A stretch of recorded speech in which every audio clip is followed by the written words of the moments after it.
हाय दोस्तों, आज हम लोग गंगा नदी के बारे में ही थोड़ा सा और विस्तृत रूप में जानकारी लेते हैं।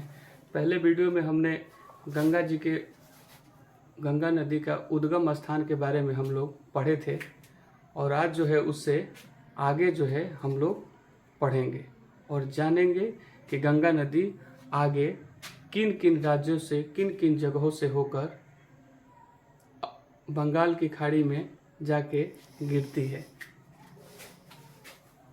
देखिए, गंगा, आप लोग पहले वीडियो में हमने बताया था कि गंगा नदी वास्तव में भागीरथी और अलकनंदा नदी के मेल से ही गंगा नदी का निर्माण हुआ है और इसके पीछे तो हम लोग सब कुछ पढ़ ही लिए हैं और इसके आगे जो है हम लोग जानने का प्रयास करेंगे और गंगा नदी की और भी विस्तृत जो इनसे परीक्षा में जो प्रश्न पूछा जाएगा उसमें थोड़ा सा गहन अध्ययन के माध्यम से हम लोग जानेंगे, थोड़ा सा और प्रयास करेंगे ताकि बेहतर से बेहतर जो है गंगा नदी से यदि प्रश्न बन के आए, उसके सहायक नदी से प्रश्न बन के आए और कौन गंगा नदी के तट पे जो अवस्थित जो शहर हैं उनके बारे में भी थोड़ा जानकारी हम लोग ले लेंगे।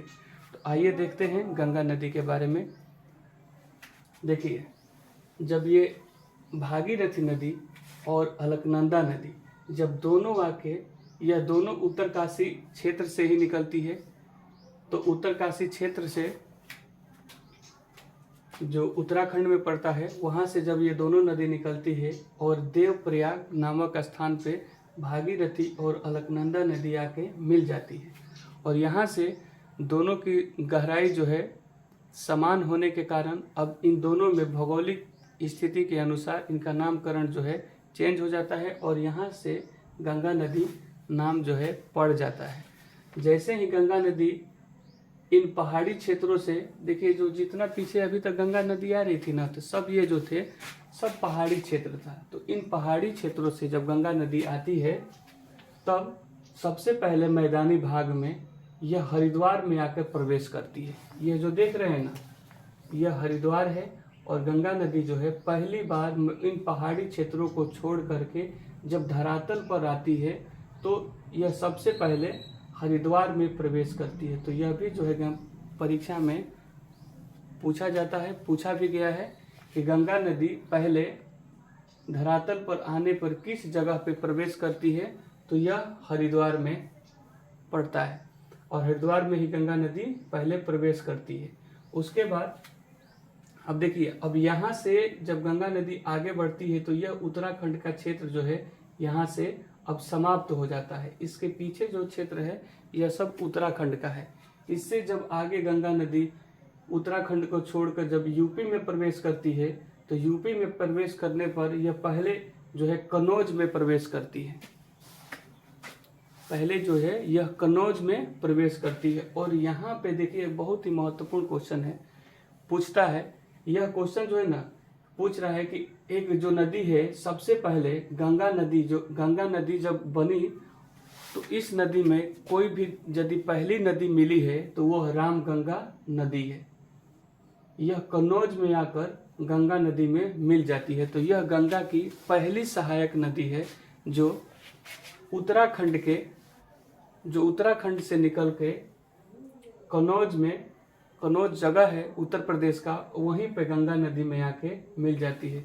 आपने एक मूवी भी देखी होगी, राम तेरी गंगा मैली हो गई, उस पे एक गाना भी है। तो यह जो नदी है रामगंगा उत्तराखंड से निकल के और उत्तर प्रदेश के कन्नौज में प्रवेश करती है। फिर इसके बाद जो है गंगा नदी आगे बढ़ती हुई प्रयागराज में, जो जिसको इलाहाबाद के नाम से पहले जाना जाता था, अब जो है इसको प्रयागराज के नाम से जाना जाता है। प्रयाग का शाब्दिक अर्थ ही होता है मिलन स्थल।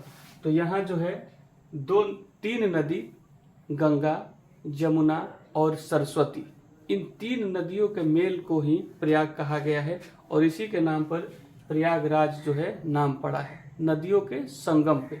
तो देखिए, यह प्रयागराज में होता है ना कि गंगा जी जैसे प्रयाग में प्रवेश करती है तो यमुनोत्री हिमालय से यह जो है यमुना नदी निकल के और यह जो है प्रयाग में जो उत्तर प्रदेश में पड़ता है, यहाँ पे जो है आके गंगा नदी में मिल जाती है।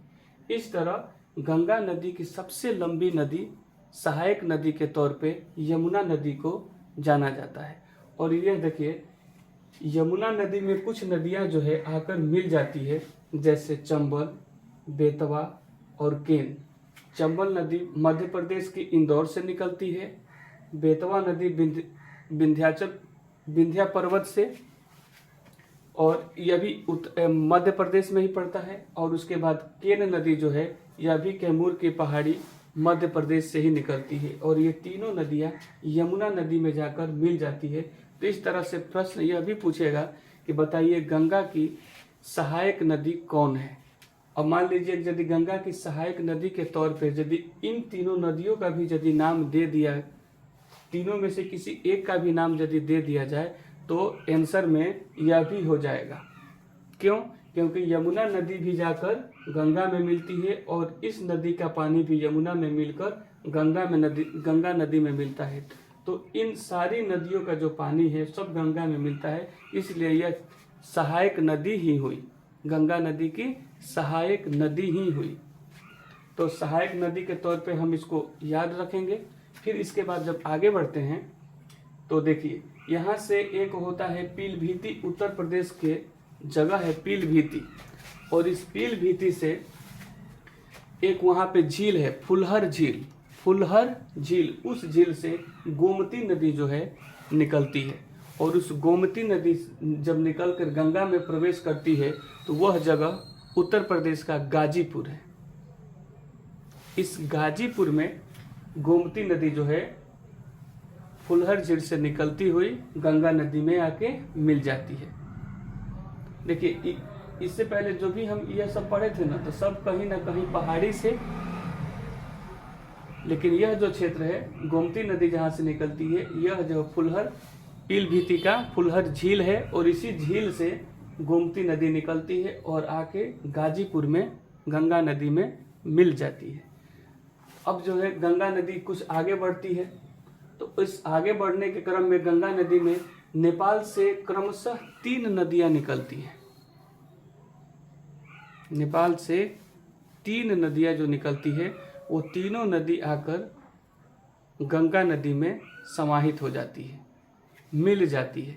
तो वो 3 नदियां कौन सी है? तो देखिए, पहला है घाघरा नदी, गंडक नदी और कोसी नदी। तो घाघरा नदी जो है वो छपरा में आकर गंगा नदी में मिल जाती है।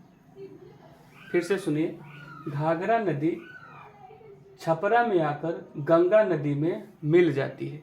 उसके बाद गंडक नदी जो है वो सोनपुर, जैसे आप सुने हैं ना, सोनपुर का मेला विश्व प्रसिद्ध मेला है, तो उस सोनपुर जो है वह गंडक नदी के तट पे बसा हुआ है, और यह गंडक नदी जो है नेपाल से निकलते हुए गंगा नदी में आके सोनपुर में मिल जाती है। फिर इसके बाद एक कोसी नदी है जो नेपाल से निकलती हुई आके गंगा नदी के मिल जाती है। तो जहाँ इसका मिलन स्थल है ना, उसको कुर्सिला कहा जाता है। जैसे ही वो बिहार में प्रवेश करके गंगा नदी में मिलती है, उस क्षेत्र को कुर्सिला के नाम से जाना जाता है। और यह भी एक याद रखिएगा कि कोसी नदी को बिहार का शोक कहा गया है, क्योंकि यह सबसे अधिक बाढ़ लाती है। और कोसी नदी जो है अपने मार्ग बदलने के लिए बहुत ही विख्यात है। जैसे कि यहाँ से निकली ना, तो अभी आपको तो मालूम चला कि ये तो इधर से निकलेगी, लेकिन अगली बार मालूम चला कि यहाँ से रास्ता बदल दी और इधर से निकल गई।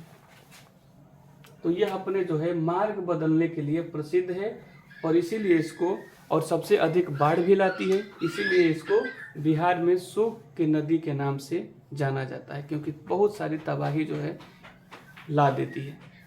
फिर उसके बाद गंगा नदी जब आगे बढ़ती है, तो गंगा नदी में आप लोग एक दार्जिलिंग पहाड़ी का नाम सुने होंगे।